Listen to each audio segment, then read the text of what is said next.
mashaariicdan horumarineed ee laga fuliyey kaamka dadka soo barakacay ee daryeel deegaanka Garasbaaley ee gobolka Banaadir ayaa isugu jira iskuul ay wax ku bartaan caruurta barakacayaasha ceel biyoodyo iyo musqulo taasi oo ay fulisay hay'adda gargaarka iyo horumarinta ee Sido bulshada ku nool kaamka ayaa soo dhaweeyay mashaariicdan oo maanta la soo bandhigay kadib munaasabad lagu qabtay kaamka daryeel deegaanka Garasbaaley oo ay ka soo qaybgaleen maamulka deegaanka gobolka Banaadir iyo hay'adda fulisay mashaariicdaasi gudoomiyaha hay'adda gargaarka ee Sido Cabdullaahi Cali Jimcaale ayaa kula dardaarmay dadka barakacayaasha ee ku nool kaamka in ay ku dadaalaan ilaalinta waxa loo sameeyay ujeedada aan maanta isugu nimid waxay ahayd maamulka degmada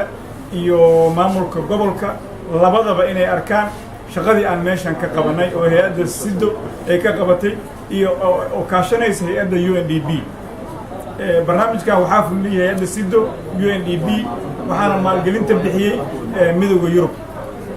marka waxaan rabnaa inay maamulka degmada iyo ka gobolkaba inay marxaati ka noqdaan wixii aan qabanay oo la isku ogaay maalintii meeshan la furayay waxaan sheegnay 25 musqulood waxaan sheegnay maxay hall community loo dhisaayo oo ah kan aan maanta dhex fadhino oo intaan qofood qaadan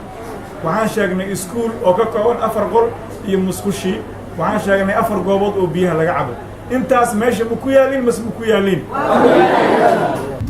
Yaasiin Maaxi Macallim oo ah mas'uul ka socday xafiiska arrimaha samafalka ee maamulka gobolka Banaadir ayaa ku booriyay shacabka ku nool kaamka barakacayaasha ee daryeel deegaanka Garasbaaley inay ka shaqeeyaan horumarka iyo nadaafadda maadaama waxaan idinka aad leedihiin inaan aniga ku hoyanaynin meeshan aniga wax ku baranaynin inaan musqushan aniga isticmaalaynin inaan biyahaas aniga isticmaalaynin dadka isticmaalaa inaan idinka tihiin laakiin aad dhowratiin loo baahan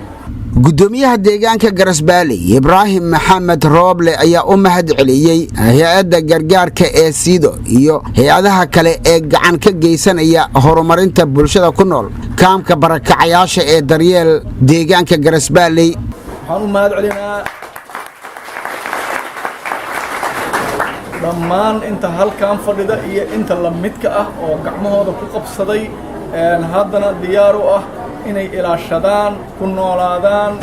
ka shaqo tagaan wax ku bartaan wadinkaga mahad celinaa na diyaar u tihiin waxaad haysatiin hoolkii waxaad haysatiin iskoolkii waxbarashada waxaad haysatiin biyihii waxaad haysatiin musqulihii waxaa idiin dhiman waa inaad shaqo tagtaan insha Allah waa shaqo tagaysiin Muuse Cismaan Abtow telefishinka qaranka Soomaaliyeed Muqdisho